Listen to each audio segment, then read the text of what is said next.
My dear child, please stop what you are doing right now. Just stop.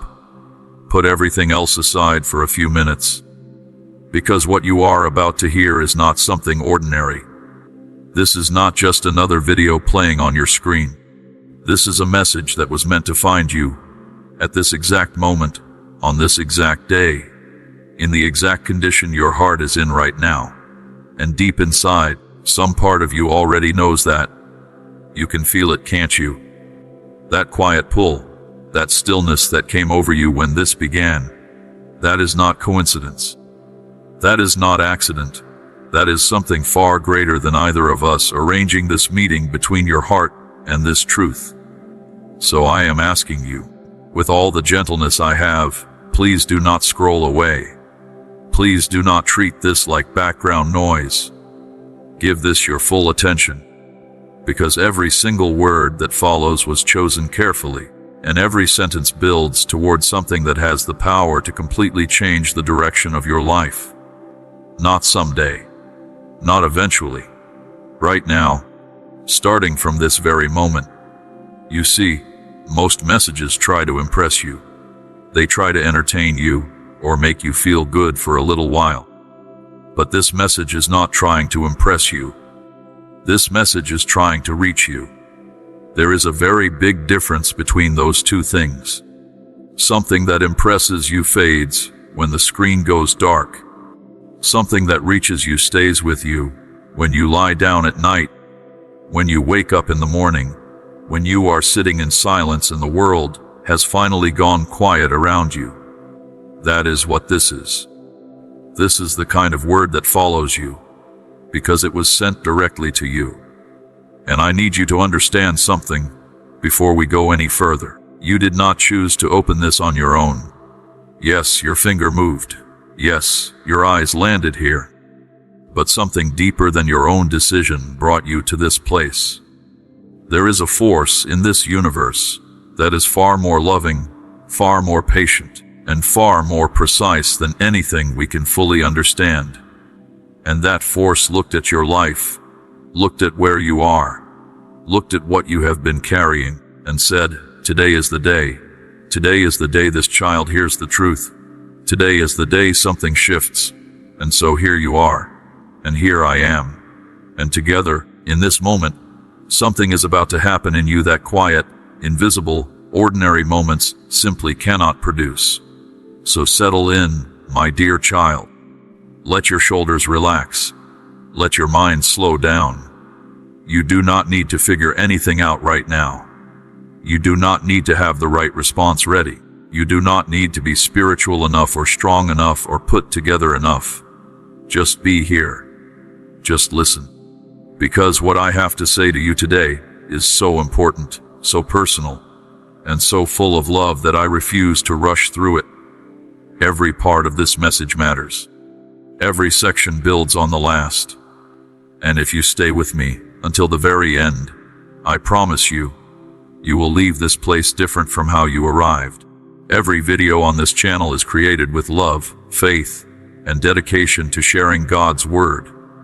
If these messages inspire and encourage you, you can support our mission through the Ko-Fi or PayPal links in the description and pinned comment. Thank you for being part of this journey. Now let us begin with the very first thing you must understand.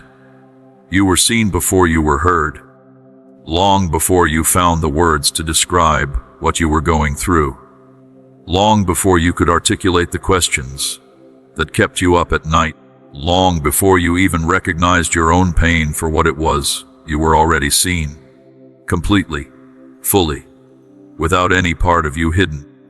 There is not a single corner of your life, not a single moment from your past, not a single fear you carry in secret that has gone unnoticed. You have been watched over with the kind of attention that never gets tired, never gets distracted, and never looks away. Think about what that means for a moment. In a world where people are constantly busy, constantly overwhelmed, constantly dealing with their own noise, you have had someone watching over every detail of your story, not judging it, not analyzing it from a distance, watching it the way a loving parent watches a sleeping child, with tenderness, with protectiveness, with a kind of love that does not need the child to perform or prove anything in order to keep that love in place. You have been loved like that this entire time, even in the seasons when you felt invisible, even in the moments when you felt like a burden, even in the stretches of time when you wondered if anyone truly saw you, truly understood you, truly cared about the version of you that existed beneath the surface, beneath the smile, beneath the composure you worked so hard to maintain. That version of you, the real one, the tired one, the one who carries more than anyone realizes. That is the version that has always been seen most clearly. And I bring this up first because everything else I am going to say today rests on this foundation. If you do not know that you are seen, if you do not feel in your bones that someone who loves you has been present in your story all along, then the urgency of this message might feel like pressure. It might feel like a demand. It might feel like something heavy being placed on your already heavy shoulders. But if you receive the truth that you are seen and loved and known completely, then the urgency of this message will feel like what it truly is. It will feel like a father reaching out his hand and saying, "Come on, child. It is time. I am right here. You do not have to be afraid." So before we go any further, I want you to take a breath and let that land. You are seen. You always have been. And the one who sees you is not disappointed in what he sees. He is not surprised by your mess. He is not shocked by your struggle. He is not exhausted by your complexity.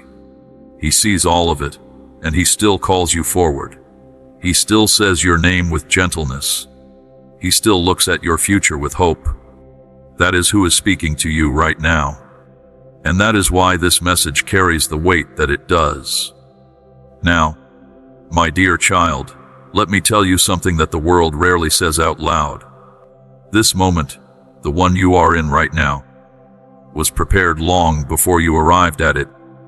I know that sounds like something people say to make you feel better, but I mean it in a very literal, very real, the very intentional sense.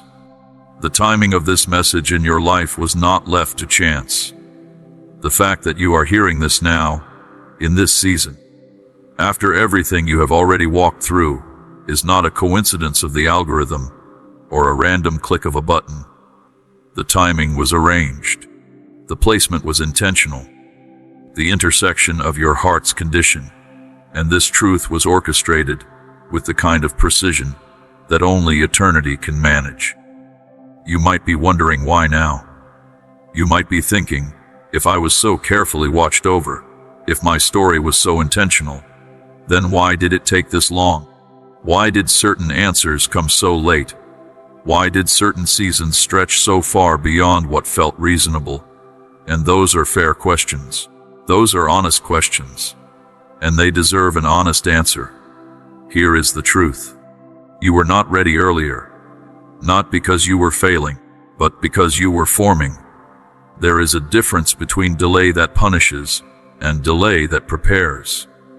The delay in your life, the waiting, the stretching, the season that seemed to go on longer than it should have, that was not punishment. That was preparation. You were being shaped for a moment that required a version of you that did not yet exist. And the shaping took time.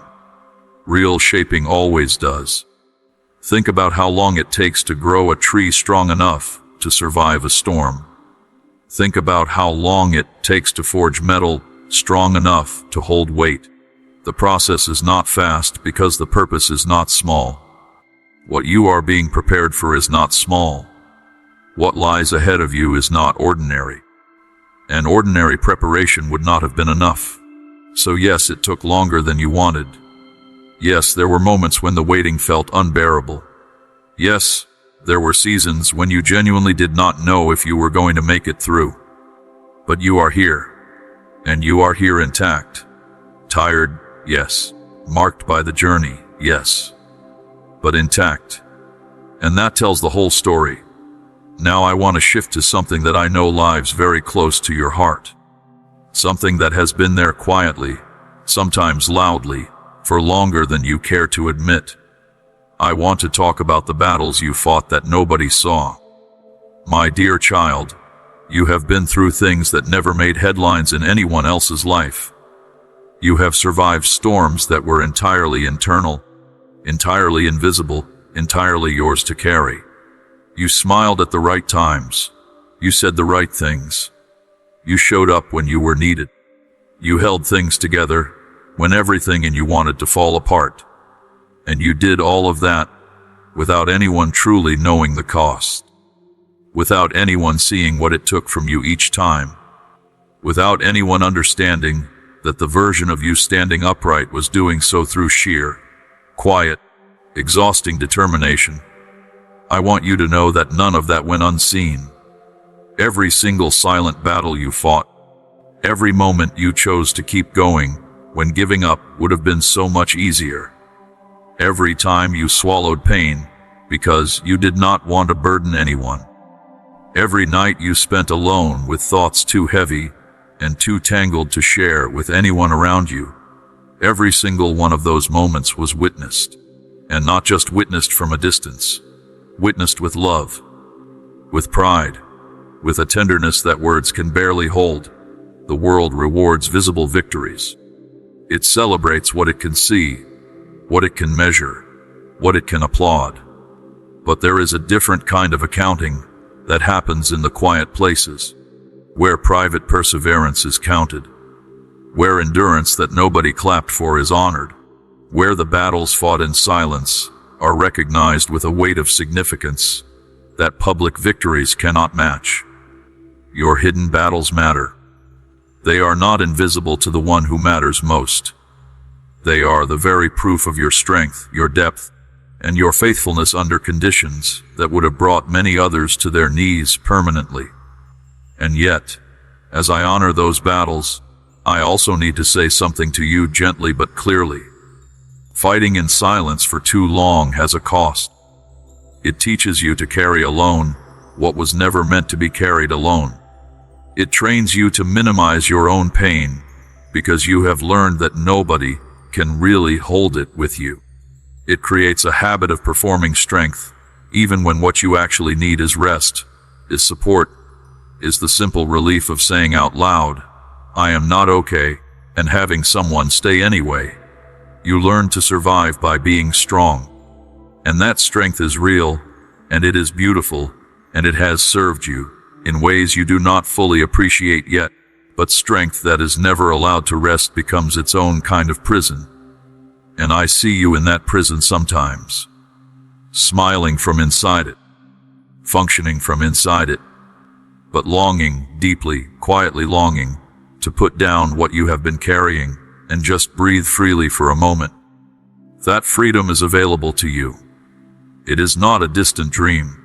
It is not something that belongs to other people who seem to have it easier.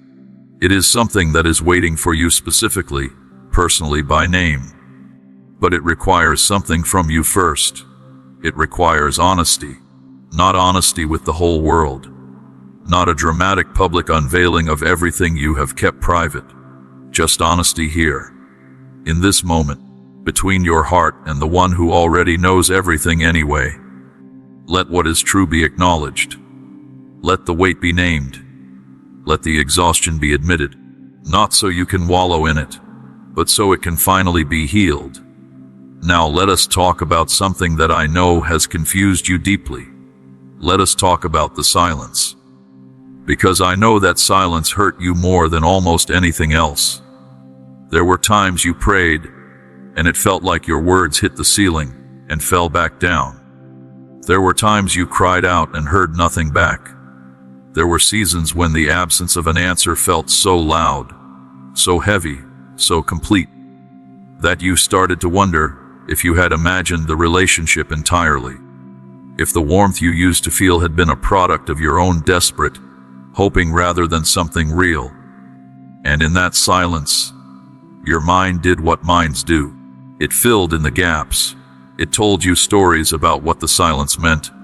It said, "You are forgotten." It said, "You did something wrong and now you are being ignored." It said, "Maybe the connection was never as real as you thought." It said, "Maybe you are just not the kind of person whose prayers get answered." And because those stories arrived quietly, because they did not announce themselves as lies, because they dressed themselves up in the language of reason and self-awareness, you believed parts of them.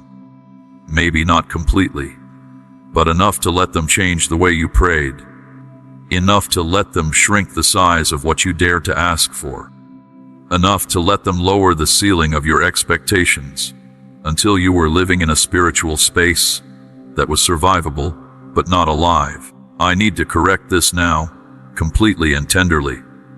The silence was not abandonment. I want you to hear that again, because it is one of the most important things I will say to you today. The silence was not abandonment. It was not punishment. It was not withdrawal of love. It was not evidence that you were forgotten or rejected or deemed unworthy of response. The silence was protection in a language you did not yet know how to read. There were answers I withheld from you, because receiving them at the wrong time would have hurt you, not helped you. There were doors I kept closed, because what was on the other side of them, at that particular moment, would have taken something from you that you could not afford to lose. There were directions I did not confirm yet, because you were not quite ready to walk in them, and walking before readiness would have cost you more than waiting ever did. My dear child, silence from a loving source is never empty. It is full of things being arranged, full of things being protected, full of timing being honored, full of a wisdom that can see the end from the beginning and knows exactly when to speak and when to hold back. You read the silence as absence. I was using it as architecture. I was building something in you and around you that could only be built in the quiet. And now that the quiet has done its work, now that the foundation it laid is strong enough, my voice is returning to you with clarity. And I need you to receive it without the filter of all those old stories the silence taught you to believe. You were never forgotten. You were never abandoned. You were never deemed unworthy. You were being held in the most careful, most intentional, most love-filled silence this universe knows how to produce. And now the silence has served its purpose. Now the word comes. Now the clarity comes.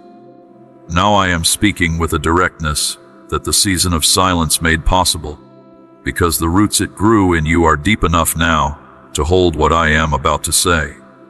Before we continue, I want to pause here for just a moment and speak to those of you who have been walking this journey with us on this channel. If this message is reaching you, if these words are landing somewhere real inside you, then you know that what we do here is not ordinary content creation. This is a ministry of truth. This is a space where people come not just to watch a video, but to encounter something that actually changes them. And if this channel has been that for you, if you have come back again and again because something here feeds your spirit, then I want to ask you to take a moment right now and subscribe to this channel if you have not already done so. Hit that subscribe button and turn on the notification bell so that every time a new word goes out, you are one of the first to receive it. Because in a world full of noise, finding a voice that actually reaches you is rare. And when you find it, you hold on to it. So subscribe now, stay connected, and let us keep walking this road together. We are committed to spreading hope, faith, and the message of Jesus Christ to people around the world. If you would like to help us continue this work, please visit our Ko-Fi or PayPal links below. Your kindness means more than words can express. Now, my dear child, let us talk about something that is sitting very close to the surface right now. Let us talk about time. Specifically, let us talk about what you have been doing with the time that has been given to you. Not in a condemning way, not in a way that is meant to make you feel guilty or ashamed, but in the most loving, most honest, most necessary way that love can speak. You have been using time as a hiding place. And I say that not as an accusation, but as a diagnosis. Because a hiding place is not something you choose consciously. It is something that develops slowly, quietly, almost without you noticing, out of a very understandable desire to stay safe. You learned that acting on things brought outcomes you could not always control. You learned that making decisions opened you up to the possibility of being wrong. You learned that moving forward meant leaving behind the familiar, and the familiar, even when it hurt, at least had the comfort of being known. And so you began to put things off. Not dramatically, not all at once, but in small, quiet, reasonable-sounding ways. You told yourself you would address it when you felt more ready. You told yourself you would step forward when the timing felt more right. You told yourself you would have that conversation when you had more clarity, more energy, more certainty that the outcome would be worth the risk. And each time you said later, it felt responsible. It felt mature. It felt like wisdom rather than avoidance. But here is what later has been doing quietly in the background of your life while you waited for the right moment. It has been accumulating. Every later added to the one before it. Every postponed decision stacked on top of the last. And what began as a single reasonable delay became a habit. And what became a habit became a way of life. And what became a way of life began to shape your identity. Until somewhere along the way, you stopped seeing yourself as someone who moves. You started seeing yourself as someone who waits. Someone who is almost ready. Someone who is just one more piece of clarity away from acting. And the weight of all that accumulated later is part of what you feel right now as restlessness, as dissatisfaction, as a quiet but persistent sense that time is passing and the life you were meant to live is still waiting for you to arrive. That is not imagination. That is truth speaking in the language of longing. And longing that is ignored long enough becomes grief. And grief for a life unlived is one of the heaviest things a human being can carry. So hear me now, with complete gentleness and complete clarity. The time for later is over. Not because later was wrong in every season. There was a time when waiting served you beautifully. There was a season when patience was exactly the right response, and moving too quickly would have been costly. I am not saying all delay was wrong. I am saying this particular delay, the one you are in right now, has reached the end of what it can productively hold. The season it served has passed, and continuing to hold on to it now is no longer protection. It is lost dressed up as caution. You do not need more time to figure this out. You have been figuring it out for a very long time already. The figuring out phase is not what you need now. What you need now is movement. Simple, honest, faith-filled movement. Not perfect movement. Not confident movement. Not fully certain about every detail movement. Just movement. Just one step in the direction you already know you need to go. Just one decision that says I am done pretending that standing still is the same as being safe. Because standing still is not the same as being safe. Standing still is its own kind of risk. It is the risk of arriving at the end of a season and realizing you spent it waiting for a readiness that was never going to announce itself with trumpets and certainty. Readiness does not come before obedience. Readiness comes through it. You become ready by moving, not by waiting until you feel ready to move. This is one of the most important things I want you to take from this entire message. Write it somewhere if you need to. Readiness comes through movement, not before it. Now let me speak to the part of you that is afraid. Because I know you are afraid. I know that underneath the delay, underneath the later, underneath the very reasonable sounding explanations for why now is not quite the right time, there is fear. Real fear. Fear that is not silly or irrational but is rooted in real experience. Fear that came from real disappointment, real loss, real moments when you moved and it hurt, when you tried and it did not work, when you hoped and it did not happen the way you needed it to. You are not afraid without reason. Your fear has a history, and that history deserves to be respected, not dismissed. I am not going to stand here and tell you that fear is just a feeling and you should push through it without acknowledging where it came from. That is not honesty. That is performance. And you have done enough performing. You have performed okay long enough. You have performed fine long enough. You have performed I can handle this long enough. What you need now is not more performance. You need someone to look at your fear and say, I see it. I know where it came from. And I am telling you, it does not have to make your decisions anymore. Fear is a powerful thing. It is designed to protect you. In moments of genuine danger, fear is a gift. It sharpens your senses. It slows you down. It makes you look twice before you step. But fear that was designed for a moment can become a permanent tenant if you let it stay too long. And what was once a protective response becomes a governing force. It starts making choices for you. It starts narrowing your world. It starts whispering that every unknown is a threat, that every step forward is a risk not worth taking, that the safest place is always where you already are. And my dear child, the safest place is not always where you already are. Sometimes the most dangerous thing you can do is stay. Sometimes the riskiest choice is not moving forward into the unknown. It is staying behind in what no longer serves you. The discomfort of growth is temporary. The cost of staying in a place you have outgrown is cumulative. And cumulative costs are the ones that sneak up on you. They are the ones you only fully understand when you look back and wonder how you got so far from where you were meant to be. So I am not asking you to pretend you are not afraid.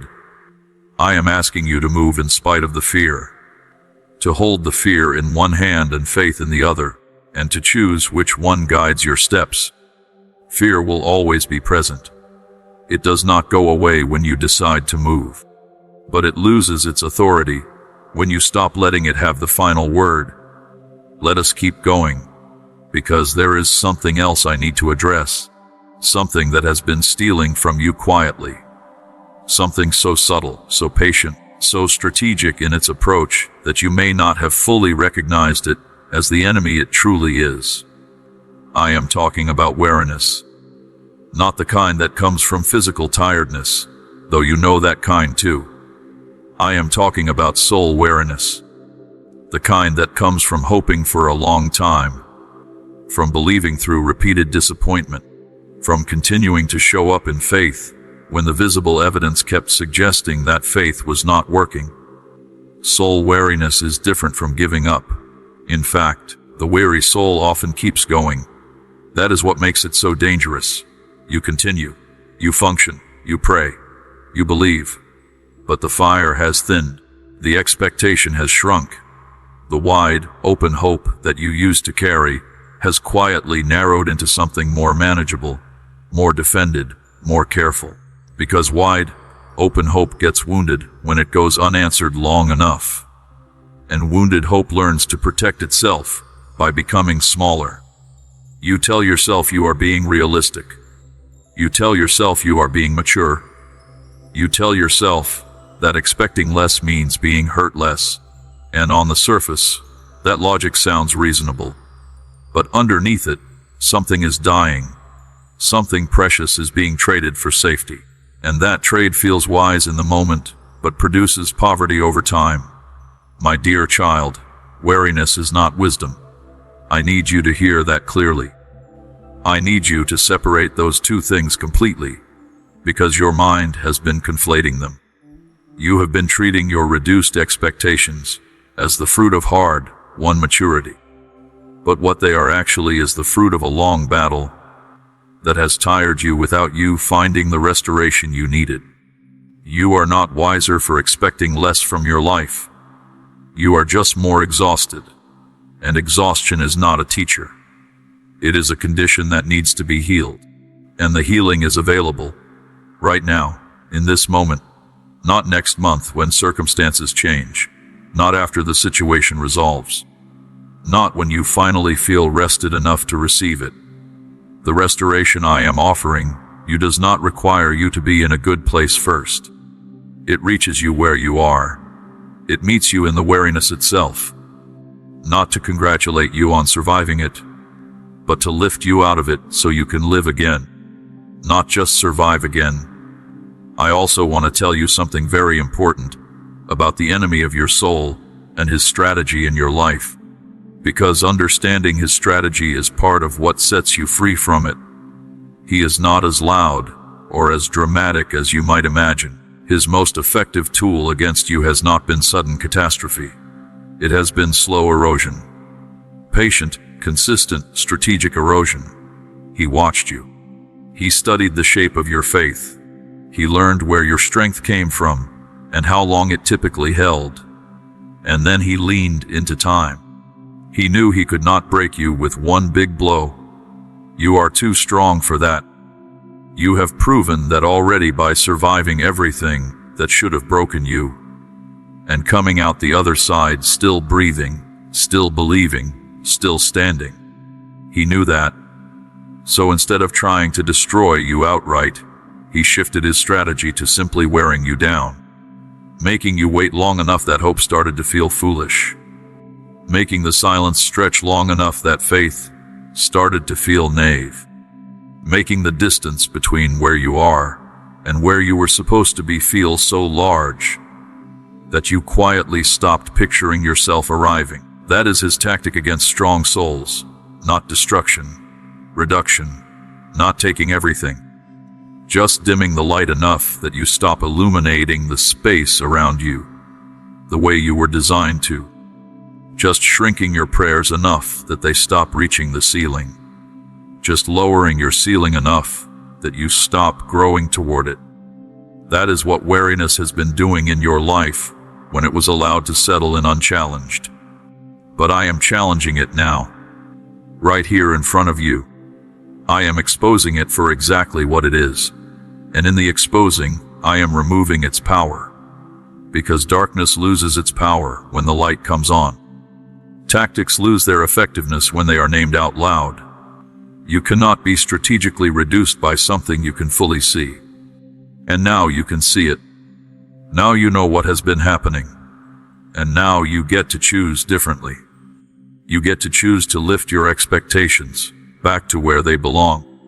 You get to choose to pray with the kind of wide, open audacity that made your younger self feel so alive. You get to choose to stop confusing survived with finished and start living like someone who has a real and extraordinary future still ahead of them. Because you do. The future ahead of you is not a smaller version of the past. It is not just more of the same with slightly less pain. It is something genuinely new. Something that required everything you walked through to prepare you for it. Something that the wary version of you has been standing in front of without realizing it, waiting, almost, for you to finally look up and see it clearly. Look up, my dear child. The future is not behind you.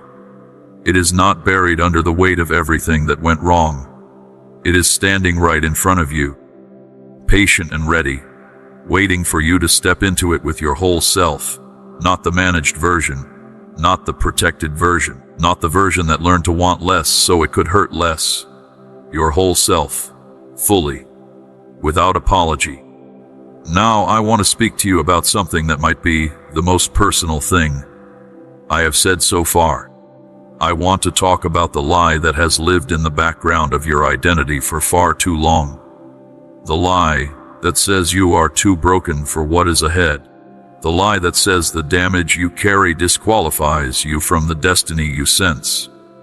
The lie that says people who made the kinds of mistakes you made, who failed in the ways you failed, who struggled with the things you struggled with, do not get the kind of future that is being described here. This lie is ancient. It has been whispered into human hearts since the beginning of time, and it is effective precisely because it uses your self-awareness against you. You know your flaws. You remember your failures.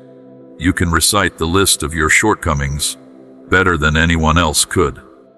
And the lie takes that self-knowledge, that honest awareness of your own imperfection, and it twists it into a verdict. It says, because you know all of this about yourself, and because you know it better than anyone else does, you are more qualified than anyone to confirm that you are not enough. But my dear child, self-knowledge is not the same as self-condemnation, and knowing your flaws is not the same as being defined by them. The very fact that you are aware of your brokenness is not evidence that you are disqualified. It is evidence that you are honest. And honesty is one of the most important ingredients in transformation. People who cannot see their own cracks cannot be healed of them. People who have never acknowledged their need cannot receive what is being offered to fill it. Your awareness of where you fall short is not a wall between you and your future. It is actually the door. The one who formed you is not surprised by what you know about yourself. He is not reading your list of failures with widening eyes, thinking, "Oh no, I did not realize it was this bad. Maybe I should reconsider." He saw the complete picture of your life before you lived a single day of it. He knew every mistake before it happened. He knew every struggle before it arrived. He knew every way you would fall short of the person you hoped to be. And he still chose you. He still called you. He still designed a future for you that was crafted specifically around who you are, mess and all, not in spite of it. This is the part that breaks the lie completely. You were not chosen because you were impressive enough. You were chosen because you were his. And belonging to him is not something you can lose by failing. It is not something you can forfeit by being imperfect. It is not something that goes away when you disappoint yourself or others. It is woven into who you are at a level that failure simply cannot reach. So stop reading your brokenness as a verdict. Start reading it as a place where grace is doing its deepest, most beautiful, most transformative work. The cracks in you are not where the light goes out. They are where the light gets in, and not just in, through. Your brokenness, surrendered and honest, becomes one of the most powerful things you carry, because it keeps you humble. It keeps you dependent. It keeps you close to the source of everything you need. And people who are close to that source are the ones who change the world around them. Not the polished ones, not the ones who never struggled, but the ones who know what it is to need and who stop pretending they did not. This ministry exists to bring encouragement, prayer, and God's truth to every heart that needs it. You can stand with us through the Ko-Fi or PayPal links in the description and pinned comment. May God bless you abundantly for your love and support. My dear child, I also want to address the pressure you have been feeling, because it is real, and I do not want you to misunderstand what it is. The tightness in your chest that arrives sometimes without warning. The restlessness that keeps you awake when everything on the surface seems fine.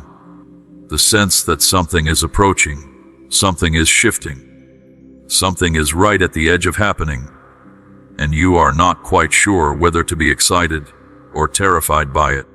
That pressure is not anxiety in the negative sense. It is not a sign that something is wrong. It is a sign that something is right.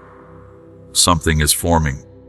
Something is breaking open in the best possible way. Think about the moment just before dawn.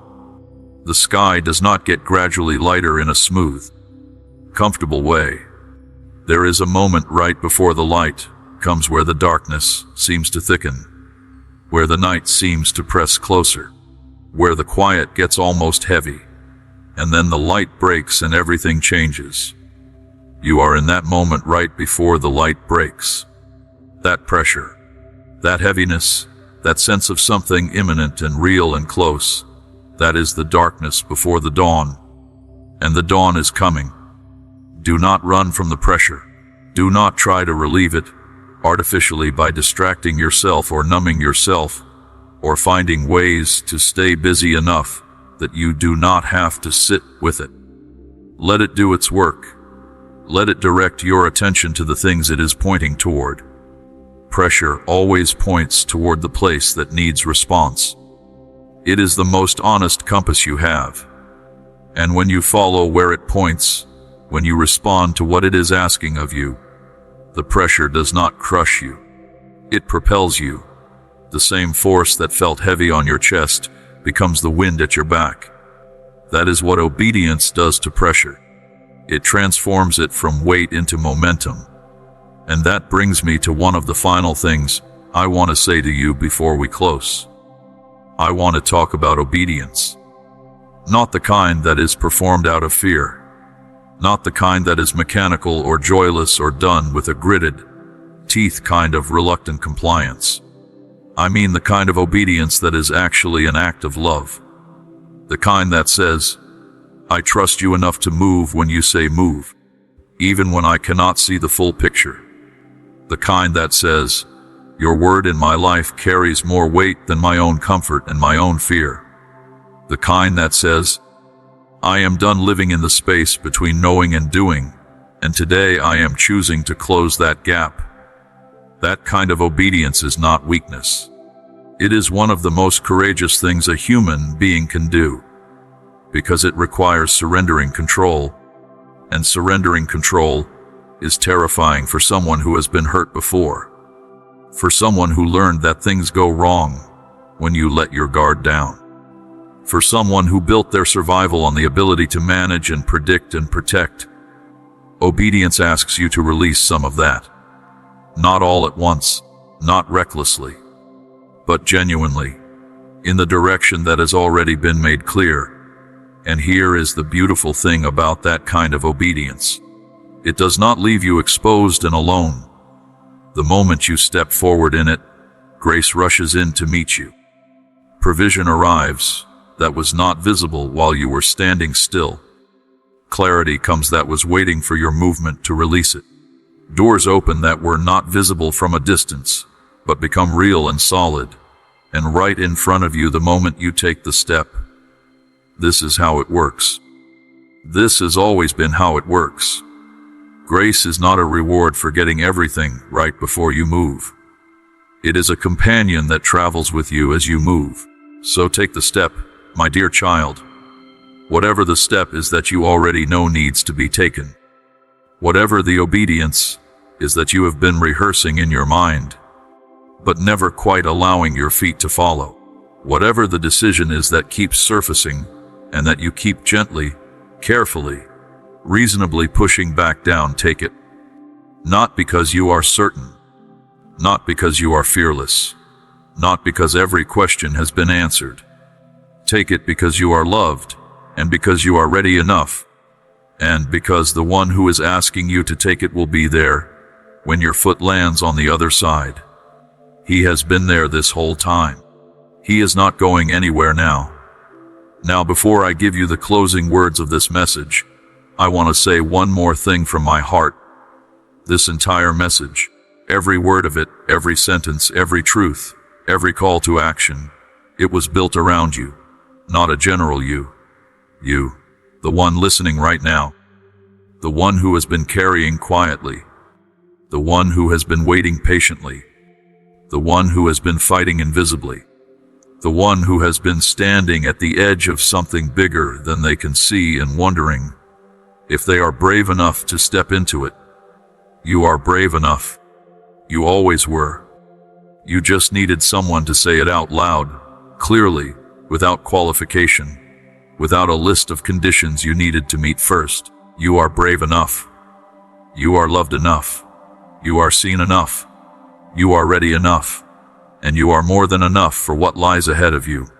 My dear child, I want you to sit with something for a moment before we go any further today. I want you to think about the version of yourself that existed 5 years ago. Think about what that person believed about their life, about their future, about how things would turn out. Think about the hopes they carried, the plans they made, the timelines they trusted. And then think about how many of those timelines did not work out the way that version of you expected. How many of those carefully constructed plans were quietly dismantled by circumstances outside your control? How many of those confident expectations were met not with the outcome you anticipated, but with something entirely different? Something that left you standing in the middle of your own story wondering if you had misread everything from the beginning. I bring this up not to remind you of disappointment.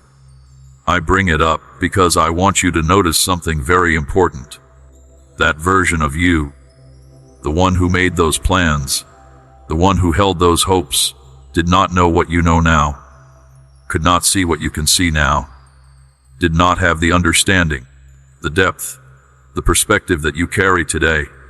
And yet, even with all those shattered timelines, even with all those plans that did not go the way you needed them to go, you are still here. You are still standing. You are still breathing. You are still present in your own story, which means the story is not over. It means the author has not put down the pen. It means every chapter that confused you, every plot twist that hurt you, every moment that felt like the beginning of an ending, was actually something else entirely. It was the beginning of depth. It was the beginning of the kind of understanding that can only come through living, not through reading, not through watching, not through planning carefully from a safe distance. You are richer today than you were 5 years ago, not in spite of the hard seasons, but because of them. And I need you to hold on to that truth as we go through what I am about to share with you, because some of it will require you to trust a process you cannot fully see, and the proof that you can trust what you cannot fully see is already written all over the story of your life so far. Now, my dear child, let me speak to you about something that sits at the very center of everything I want to say today. Let me talk to you about the person you were created to be, not the person the world tried to make you, not the person that pressure and fear and disappointment shaped you into over the years, but the original version, the one that existed in the heart of your maker before a single day of your life had been lived, because that person is still there, underneath everything, underneath all the layers of coping and adapting and surviving and managing. That original person, with all of their gifts and their fire and their specific, unrepeatable purpose, is still alive inside you, and they have been waiting patiently, sometimes not so patiently, for the moment when you would stop running from them and finally come back home to who you truly are. You have spent years becoming someone who could survive the world around you, and that adaptation was necessary. You needed to learn how to navigate difficult people, challenging circumstances, environments that were not always safe or kind or supportive. You needed to develop a kind of flexibility, a kind of resilience, a kind of armor that allowed you to keep functioning in places that were not always designed with your flourishing in mind. And you did that. You became remarkably good at it. You became someone who could hold it together in rooms that wanted to pull you apart, someone who could stay calm in storms that should have shaken you completely. But here is the thing about armor. Armor is wonderful in battle. It serves its purpose with excellence. But armor is not meant to be worn to dinner. It is not meant to be worn to sleep. It is not meant to be the permanent skin you live in every moment of every day. Armor worn too long starts to feel like skin. And when armor starts to feel like skin, you forget that it is not who you actually are. You start believing that the protected version of yourself is the real version. You start thinking that the composed, controlled, capable, together version that you present to the world is the genuine you. And slowly, quietly, the original version, The vulnerable, passionate, dreaming, fully alive version gets buried under the armor until even you have trouble finding them. I am calling that original version of you back to the surface now, not to take away your strength, not to make you naive or unprotected or reckless in a world that still has edges, but to remind you that strength and vulnerability are not opposites. The most genuinely powerful people in this world are the ones who are strong enough to be honest, courageous enough to be seen, and secure enough to let the armor come off in the presence of love. You are in the presence of love right now. You do not need the armor here. You do not need to perform competence or project certainty or manage how you are being perceived. You can just be exactly as you are. Tired where you are tired. Confused where you are confused. Hopeful where hope still flickers. Uncertain where certainty has not yet arrived. All of it, every complicated, layered, unresolved part of you is welcome here. Because all of it is known, and all of it is loved, and all of it is being worked with, not against. So let the armor rest for the duration of this message, my dear child. Just here. Just for now. And let what I am saying reach the real you. The one underneath everything. Because that is the version of you that this message was written for. Now let me tell you something about gifts. About the specific, unique, irreplaceable things that were placed inside you before you were born. Because one of the greatest tragedies I see in human lives is not the gifts that were never given. It is the gifts that were given and then buried. Hidden under fear, suffocated under self-doubt, frozen in place by the very wounds that were meant to be healed and released, not stored and carried. You have gifts, my dear child, real ones, specific ones, ones that are not general or interchangeable or available in anyone else, in exactly the same combination they exist in you. The way your mind works, the way you see things that others miss, the way you feel the weight of situations with a depth that sometimes surprises even you, the way certain things light you up from the inside in a way that nothing else does. Those are not accidents. Those are not personality quirks to be managed. Those are design features.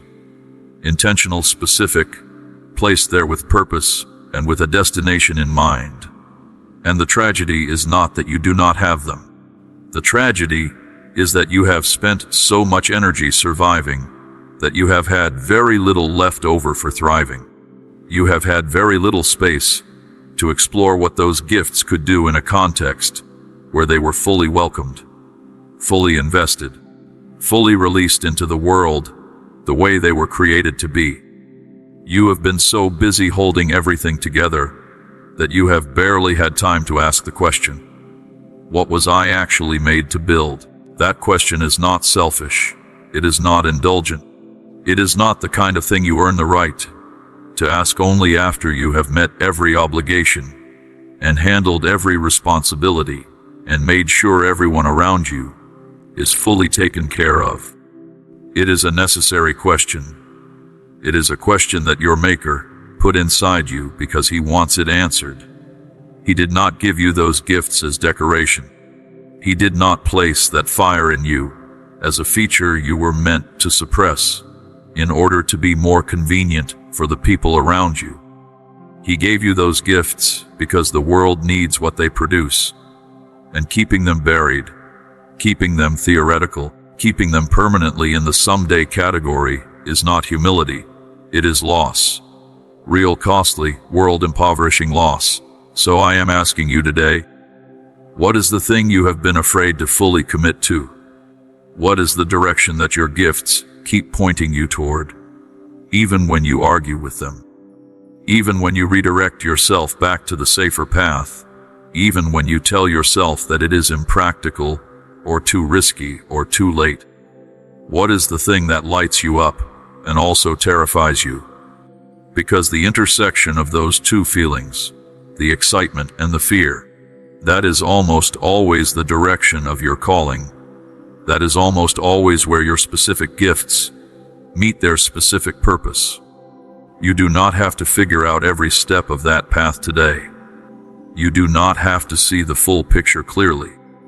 But you do need to stop pretending the path does not exist. You do need to stop treating your gifts as a hobby while you pour all your real energy into the things that pay the bills, but do not feed your soul. You do need to start taking seriously the possibility, the real, genuine, supported possibility, that the thing inside you that feels too big to be true might actually be exactly as big as it feels, and might be asking you to finally give it room to breathe. Every video is created with prayer, time, and dedication to reach those who may be searching for encouragement and faith. By supporting this ministry through Ko-Fi or PayPal, you help keep this mission growing and touching more lives each day. God bless you abundantly. My dear child, let us now talk about relationships. Because no conversation about your life and your future is complete without addressing the people in it. The relationships you carry. The ones that give life and the ones that quietly drain it. The ones that call out the best in you, and the ones that, over time, have taught you to expect less of yourself. This is important territory, and I want to walk through it with you carefully. You were designed for connection. Not just functional connection, not just the kind where people occupy the same space and exchange necessary information, but real connection. The kind where you are known. The kind where your presence actually matters to someone. Not just what you do for them, not just the role you fill, but you yourself, your actual inner world, your actual thoughts, your actual hopes. That kind of connection is not a luxury. It is not something reserved for people who have their lives more together than you do. It is a need. A real, legitimate, human need that you were built with, and that goes unmet at a real cost to your spirit. But here is where many people get stuck. They have been hurt in the places where connection was supposed to happen. They reached out and were not received well. They were honest and were not handled carefully. They were vulnerable and found that the person they trusted with that vulnerability was not actually trustworthy. And so they learned, slowly, painfully, to keep the real version of themselves hidden, to connect at a surface level while keeping depth safely out of reach, to be present in relationships while remaining fundamentally protected within them. And I understand that. I am not going to tell you that those protective instincts are wrong. They came from real pain. They developed for real reasons. But I am going to tell you that protection, when it becomes permanent, when it becomes the only mode you know how to operate in, cuts you off from the very thing you need most. You cannot be fully loved if you are never fully known. And you cannot be fully known if you never allow anyone close enough to see what is actually there. This is not a call to be recklessly open with everyone. Wisdom about who deserves your depth is important, and I am not asking you to abandon it. But it is a call to stop using past wounds as a reason to never try again. It is a call to stop letting the people who hurt you have the final word on what relationship can look like for you. They showed you one version, a painful one, a costly one, but one version is not the whole story. There are people in this world, and I will place them in your path, who are capable of receiving what you have to give and giving what you actually need. But you have to be willing to be found. You have to be willing to stop hiding so completely that even the right people cannot reach you. Before we go further, if this message is speaking to something real inside you, I want to ask you to take just a moment right now and subscribe to this channel if you have not already done so. Press that subscribe button and turn on the bell notification so you never miss a message like this one. Because what we do here is not just content. It is a lifeline for people who need truth delivered with love. Subscribe now and stay connected. Now let us continue. Now, my dear child, let me say something about the season of loneliness that you have walked through. Because I know it has been real. I know it has been long in some cases. And I know that loneliness is one of the most disorienting experiences a human being can have, because it is possible to be deeply lonely while surrounded by people. It is possible to be in a room full of faces and feel completely unseen. It is possible to have a calendar full of obligations and a heart full of isolation. And that kind of loneliness, the invisible kind, the kind that does not make sense on paper, because look how many people are around you, that kind is one of the hardest things to admit, because it sounds ungrateful.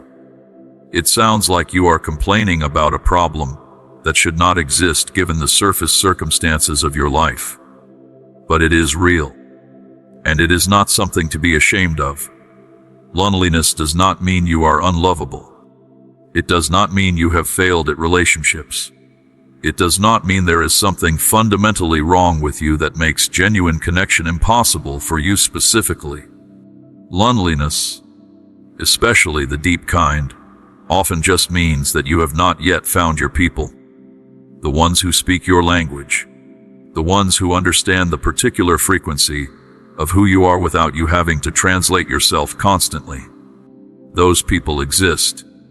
They are somewhere in this world, carrying the same quiet sense of not quite fitting in the spaces they have been given. And they are waiting to be found just as much as you are. But here is the part that I need you to hear clearly.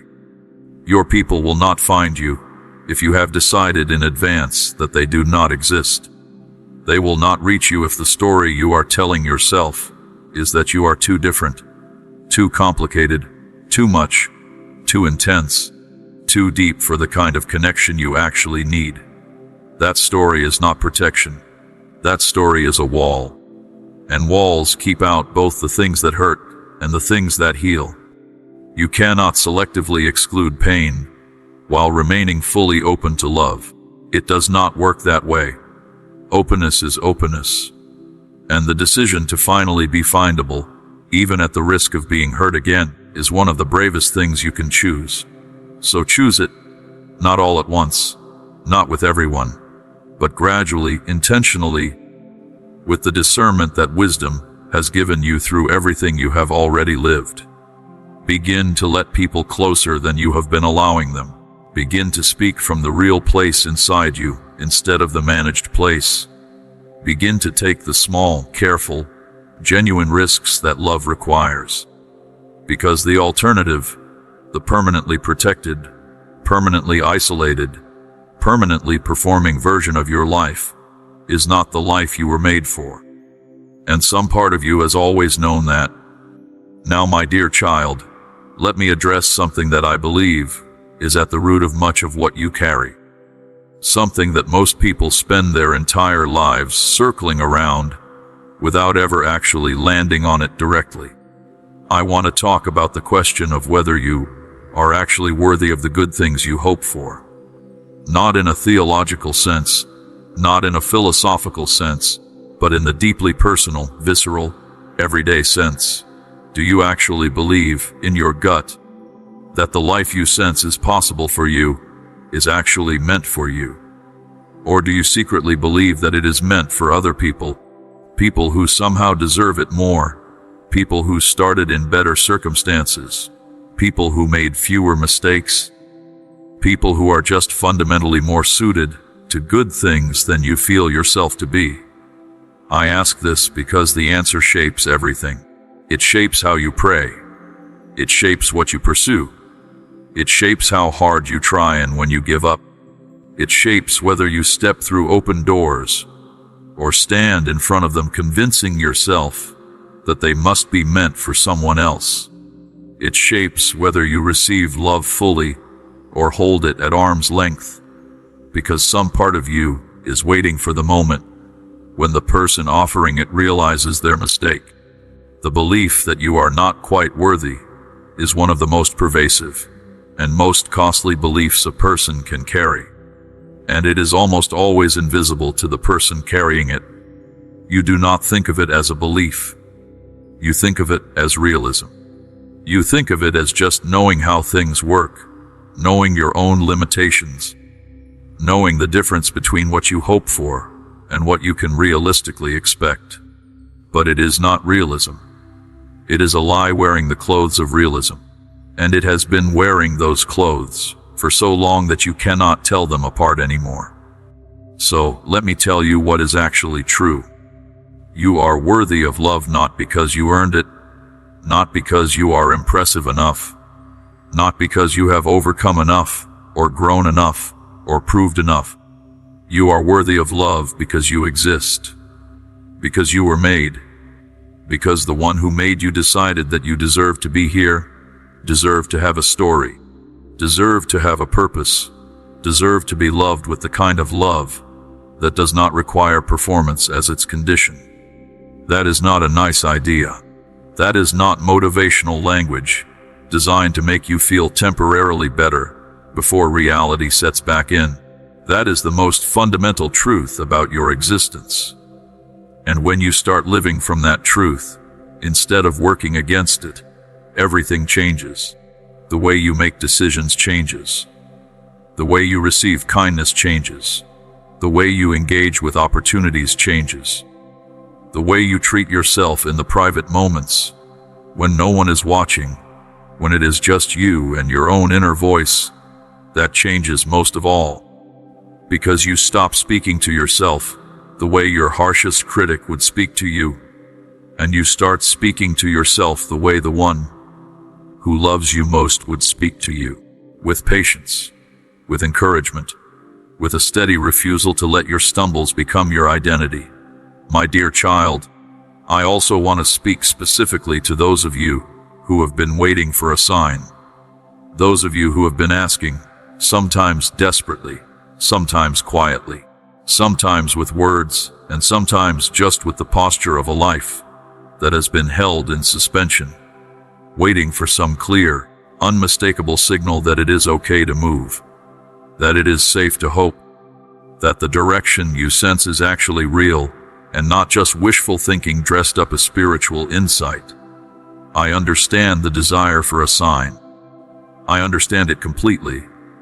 In a world where you have been wrong before, where you have followed what you thought was a clear direction and arrived somewhere that hurt you, the desire for certainty before commitment is entirely natural. You do not want to be wrong again. You do not want to invest your hope in something that turns out to be another disappointment, in a line of disappointments that has already stretched longer than you wanted it to. But here is what I need you to understand about signs and certainty, and the way this actually works. Certainty is rarely given before commitment. It is almost always given through commitment. You do not receive absolute certainty and then decide to trust. You decide to trust, and then, in the walking, in the actual lived experience of moving forward in faith, clarity accumulates. Confidence builds. Evidence arrives.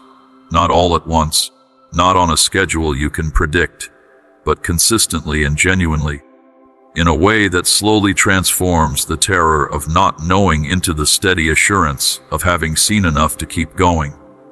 The sign you are waiting for, in many cases, is you. You are the sign. Your willingness to move is the thing that releases what you are waiting for. And that is not a burden. That is actually empowering when you understand it correctly, because it means the waiting is not passive. It means you have agency in this. It means the question is not when will something happen, but when will you allow yourself to participate in what is already being prepared? When will you step into the story, instead of watching from outside it, waiting for it to prove itself to you, before you agree to be a character in it? Step in, my dear child.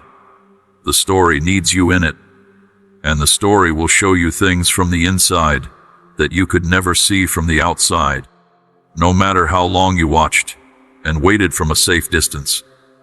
Now I want to take a moment and speak to something very practical, something that sometimes gets overlooked in conversations like this one, because it sounds less spiritual than everything else, but is actually deeply connected to everything we have been talking about. I want to talk about your daily life, the actual, concrete, moment-to-moment reality of how you spend your time and attention and energy. Because transformation is not just a spiritual event that happens in a single dramatic moment and then is done. Transformation is also a daily practice. It is built in the small decisions. It is constructed in the ordinary moments. It is assembled from the 1,000 tiny choices you make every single day about what to give your attention to, what to allow in, what to feed, and what to starve. And here is what I have noticed about your daily life. You have patterns that are working against you that you have not fully examined. Not because you are careless, but because patterns are hard to see when you are inside them.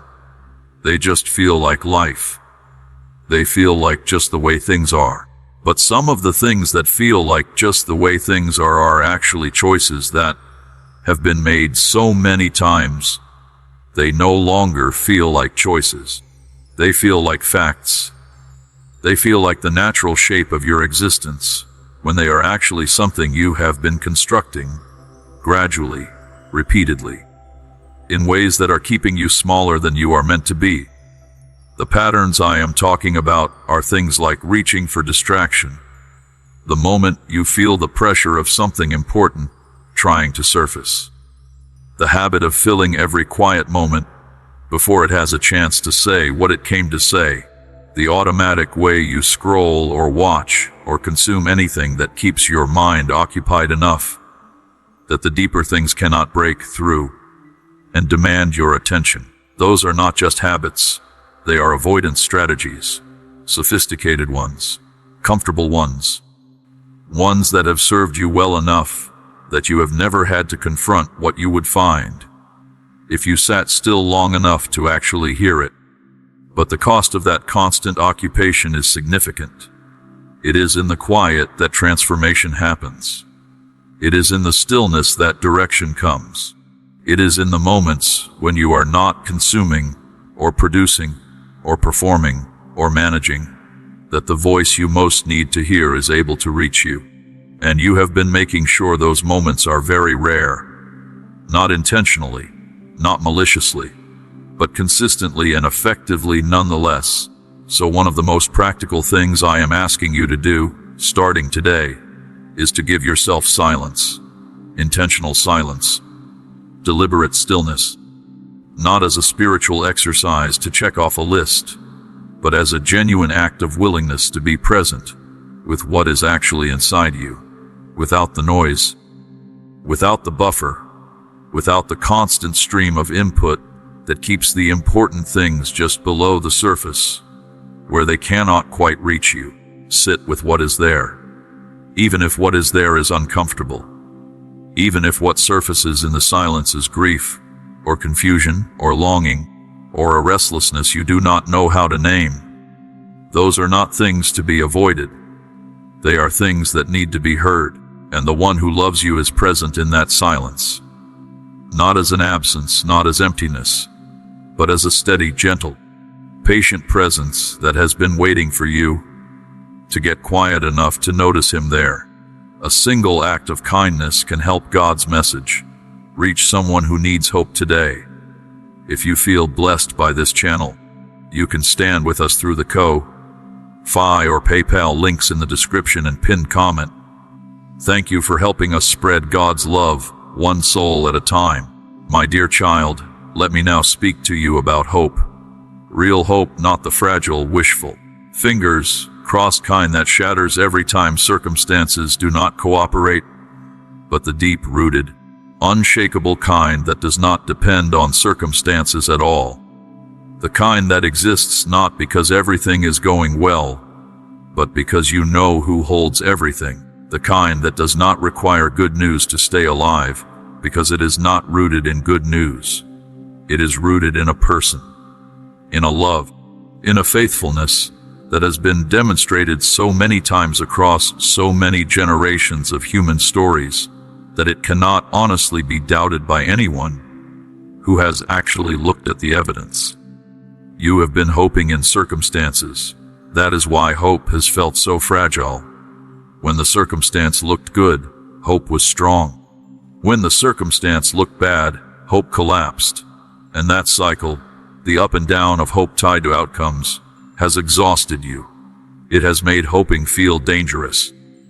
Because you never know when the next disappointment is coming, and every time it does, it takes something from you that is harder to get back than the time before. But what if you unhooked hope from circumstances entirely? What if you built your hope not on what is currently visible, but on what you know to be true about the one who is working in the invisible? What if you stopped treating hope as a feeling that arrives when things look promising and started treating it as a choice, a daily, deliberate, sometimes difficult choice to keep your eyes on what is real, even when what is visible is discouraging? That kind of hope does not collapse when circumstances change, because it was never standing on circumstances to begin with. It stands on something that cannot be moved, something that does not fluctuate based on what happened this week, or this month, or this year. It stands on a love that was established before your first breath and will still be standing long after your last. That is the foundation. And when you build your hope on that foundation, you discover something that surprises you. You discover that hope does not drain you. It replenishes you. The right kind of hope, rooted in the right place, is actually one of the most energizing forces available to a human soul. So I am inviting you to rebuild your hope today, not on outcomes, not on timelines, not on whether things are going the way you thought they should be going, but on this: the one who loves you is working. He has never stopped working. He will not stop working. Every piece of your story, even the pieces that look like waste, even the pieces that feel like loss, even the pieces you wish you could cut out entirely, are being woven together with a precision and a love that you will one day see clearly. And when you see it clearly, you will understand that nothing was wasted. Not one moment, not one struggle, not one tear, not one dark night, not one silent prayer that felt like it hit the ceiling. All of it, every single piece of it, was being used. That is the promise. Not that life will be easy. Not that pain will not come. Not that every prayer will be answered on the timeline you prefer. But that nothing is wasted. That everything is being worked together. That the story has a good ending, not just tolerable, not just survivable, but genuinely, deeply, beautifully good, and that you are in it, by name, by choice, by love. My dear child, let me also say something about the people around you. The ones you have been watching and comparing yourself to, perhaps more than you would like to admit. The ones whose lives seem to have a momentum and a clarity and a forward movement that yours has not always felt like it had. The ones who seem to have figured things out while you were still trying to understand the question. I want to speak to the comparison that has lived in you, sometimes quietly and sometimes loudly, and tell you what it has cost you and why it is time to release it. Comparison is one of the most effective thieves of peace available to human beings. And in the age we live in, where everyone's best moments are curated and displayed and available for constant consumption, comparison has more raw material to work with than ever before. You see what others have. You see where they are. You see the highlights of their journey without seeing the full picture, without seeing the parts that hurt, without seeing the private struggles, the quiet failures, the seasons of confusion and delay that happened before the momentum you are currently admiring. You see the arrival without the journey, and then you compare your entire journey, including all the hard parts, to their visible arrival. And you find yourself lacking. You conclude that something is wrong with you because you are not there yet. But my dear child, you are not on their path. You never were. You were never meant to arrive at the same time, take the same route, or reach the same destination. Your story is not a slower version of someone else's story. It is a completely different story altogether, with a completely different purpose, a completely different set of lessons, a completely different destination that requires a completely different journey to reach. And comparing your chapter 3 to someone else's chapter 10 is not wisdom. It is not motivation. It is just pain that you are choosing unnecessarily. Your timeline is not late, it is yours. Your pace is not behind. It is calibrated to what you specifically need in order to become who you specifically are meant to be. And the next time comparison tries to convince you that you should be further along by now, I want you to ask it a simple question. Further along toward what? Toward someone else's destination. Toward a version of success that someone else defined. Toward an arrival point that was designed for a journey you were never on. Because those destinations are not yours. And arriving at them would not actually satisfy you, even if you could get there. What would satisfy you is arriving at your own destination. The one that was designed specifically for you. The one that your specific gifts, and your specific experiences, and your specific pain, and your specific growth have been preparing you for. That destination is real. It is waiting. And the path to it is not behind you. It is directly in front of you. You just have to stop looking sideways long enough to see it clearly ahead. Now, my dear child, as we move through this message together, I want to address something about faith. About what it actually looks like in real life, in your actual daily experience. Not in the polished version that gets talked about in places where people are trying to present their best spiritual selves. Real faith. The kind that is messy and uncertain, and sometimes hanging by a thread. The kind that has survived doubt and has come out the other side, not because the doubt was resolved by perfect answers, but because even in the middle of the doubt, you kept showing up. You kept coming back. You kept reaching toward something you were not sure you could touch, and kept reaching anyway. That is real faith, and it is far more common and far more beautiful than the version that gets celebrated publicly. The version that is certain and confident, and has a testimony full of clean narrative arcs and decisive moments. Those testimonies are real, and they matter. But they are not the only kind. There is also the testimony of someone who was not sure, who had real questions, who sat with genuine doubt, who sometimes felt absolutely nothing when they prayed, and who kept coming back anyway. Not because they had it figured out, because something in them refused to let go. Because even on the days when faith felt like a stretch, they could not make themselves stop believing entirely.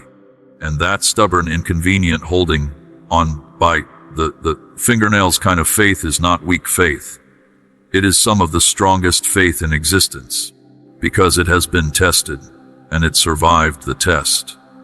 Not by getting all the answers, but by choosing relationship over resolution. By deciding that the connection mattered more than the explanation. By saying, even if I do not understand this, even if this does not make sense to me right now, even if the pain of this season has made me question everything I thought I knew, I am not going to walk away. I am going to stay. I am going to keep showing up. I am going to keep reaching. Because the alternative of walking away entirely, feels like a kind of death that I am not willing to choose. That is where you have been. And that is not a failure of faith. That is the deepest expression of it. And I honor it, I see it. And I am telling you that the one you have been stubbornly reaching toward, even through the doubt, even through the silence, even through the seasons when everything felt uncertain, he has been reaching back. He has been present in every moment you showed up. He has been closer than you knew in every prayer that felt like it went nowhere. He was there. He always was. And he is here now in this moment. honoring your persistence and meeting your faithfulness with a clarity and a presence that the season of doubt was preparing you to receive. My dear child, I want to talk to you now about restoration, because I know that word carries weight for you. I know that there are things in your life that feel broken in ways that seem permanent, relationships that ended badly, opportunities that were lost, years that passed in ways you wish they had not, versions of yourself that you left behind in painful seasons and are not sure you will ever fully get back, things that were taken from you, things you gave away that you cannot reclaim, things that happened that cannot be unhappened, no matter how much you wish they could be. Restoration does not mean that broken things become as though they were never broken. Real restoration is not about returning to a previous state as though nothing happened. That is not restoration. That is denial. Real restoration is about what those broken places become when they are healed. It is about the new strength that grows in the places that were once wounds. It is about the wisdom that comes from surviving what you survived. It is about the compassion you now carry for others who are in places you have already been. Compassion that you could not have had if you had never been there yourself. The broken places in your life, the ones that still ache when you press on them, the ones that you try not to think about too much because the grief of them still has real weight.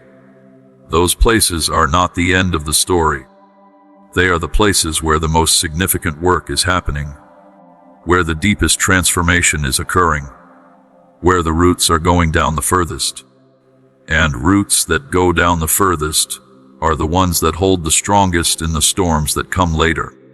You are being made into someone who can weather things that would shake people who have never been through what you have been through.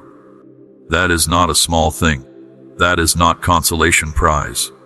That is a profound and powerful thing.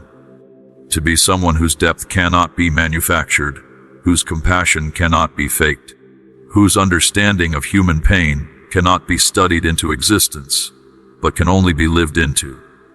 That is what your broken places have given you, when you allow them to be healed rather than hidden. And that is what restoration looks like. Not the absence of scars, the transformation of them into something that marks you as someone who was in the fire and came out with gold. Now, my dear child, I want to address something about the future that I believe you need to hear with real clarity. The future you are stepping into is genuinely good. I want to say that plainly, without qualifications and without conditions that make it sound like I am hedging. The future ahead of you is genuinely, specifically, personally good. Not good in a vague general sense. Not good in the way that people say things will work out when they do not really know what to say. Good in a real, detailed, designed, prepared, waiting for you kind of way. But I also need to tell you something important about that good future. It does not look the way you currently imagine it looks. The picture you have in your mind of what a good future looks like is built from everything you have experienced so far, from your current understanding, your current perspective, your current sense of what would satisfy you, what would heal you, what would finally make you feel like you had arrived. And that picture, while not entirely wrong, is smaller than what is actually prepared. It is built from the framework of your past and your present. But what lies ahead of you was designed from a framework that is larger than either of those things. The good that is coming for you will surprise you. It will include things you have specifically hoped for and prayed for. But it will also include things you have not imagined. Things that will make you realize, when they arrive, that your vision of what was possible for your life was limited in ways you were not even aware of. There are dimensions of joy ahead of you that you have not yet had access to. There are forms of purpose ahead of you that you have not yet discovered. There are connections ahead of you that will show you what it feels like to be truly known in ways that previous seasons did not provide. All of that is real. All of that is waiting. And all of it is in motion. Your job is not to manufacture it. Your job is not to figure out how to make it happen through the right combination of effort and strategy and networking and optimization. Your job is simply to be in position, to be available, to be moving in the direction that has been made clear, to be responding to what is being asked of you today, so that tomorrow finds you exactly where you need to be when the next thing arrives. Position is everything, and position is established by faithfulness in the present, not by anxiety about the future. So live today well, not perfectly, well, with honesty and intention and a genuine willingness to give this day the kind of presence and care that makes it count. Because this day is not a waiting room for your real life. This day is your real life. And the person you become in the days that feel ordinary is the person who will be ready when the extraordinary ones arrive.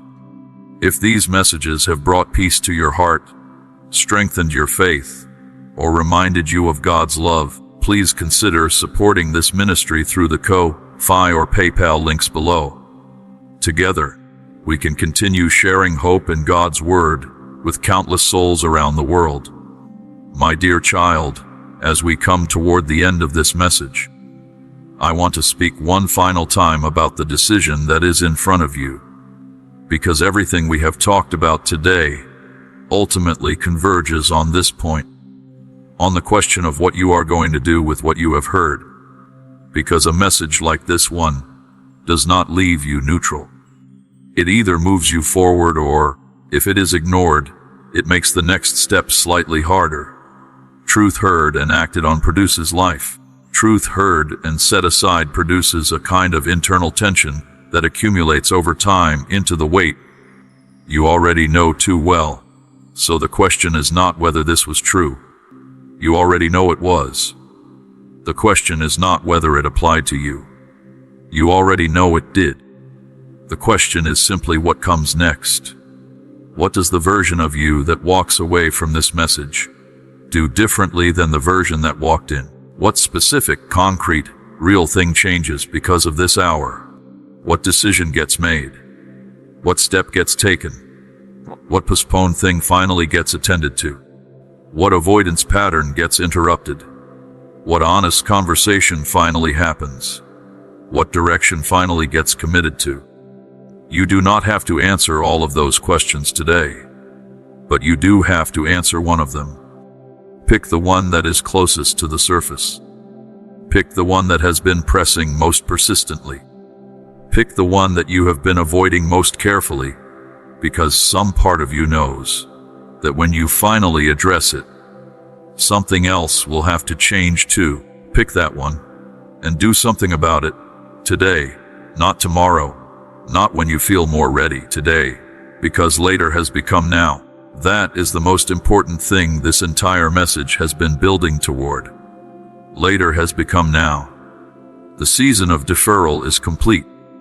The time for holding everything at arm's length while you wait for perfect certainty to arrive has passed. And what is standing in front of you, if you will receive it, is the invitation to step into the life that has been waiting for you. Not the managed version, not the survived version, not the protected version that stays small so it cannot be hurt. The full version, the real version, the one that carries your gifts fully forward, that connects deeply and honestly, that hopes without hedging, that trusts without demanding guarantees, that moves with the one who has been present through every single chapter so far and is not going anywhere now. That life is available to you right now, in this moment, not as a distant dream, as a present reality that requires only your participation to begin unfolding. So here is my invitation to you.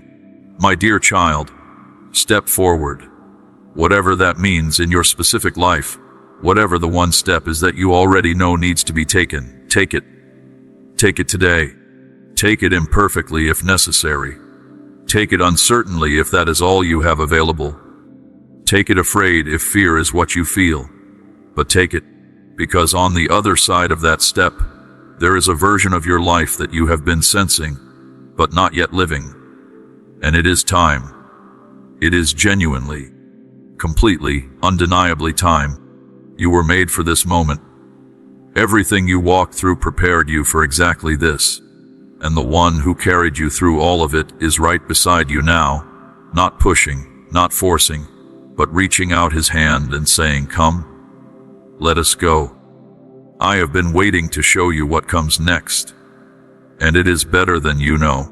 Now let me close this message in a way that sends you forward, rather than simply bringing it to an end. My dear child, everything you have heard today was leading to this moment. The God who sees you, who has always seen you, who watched every hidden battle and counted every silent tear, is not finished with your story. Not even close. What felt like an ending was a threshold. What felt like silence was preparation. What felt like delay was the careful, loving work of a father making sure you arrived at this moment intact, with everything you needed and nothing you could not carry. You are not behind. You are not broken beyond repair. You are not too late, and you are not too much. You are exactly where the story needs you to be, standing at the beginning of the chapter that all the previous chapters were building toward. So go forward now, not with fear, not with all the answers, but with the deep, quiet, unshakable knowing that you are not going alone. You never were. You never will be. The hand that held you through everything before is the same hand reaching forward now. Take it. Step through. Your life, your real life, the one that has been waiting for you, begins now.